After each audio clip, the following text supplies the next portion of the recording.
children, today's puppet show is on Thirsty Crow.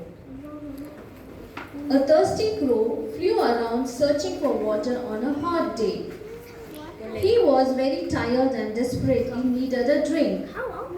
He looked everywhere, but all the ponds and streams were dry.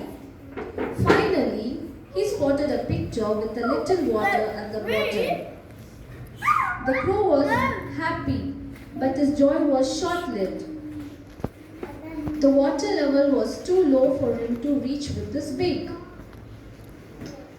The crow didn't give up. He looked around and saw some pebbles. Suddenly, he had an idea. He started picking up the pebbles and dropping them one by one into the pitcher.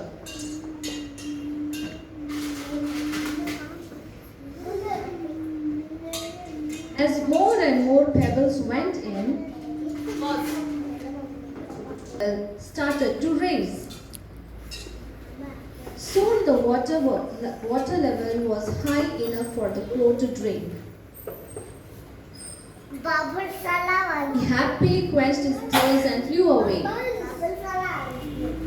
Learning that clever thinking and not giving up can help solve problems.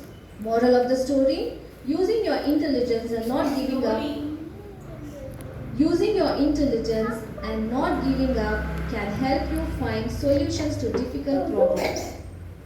Thank you.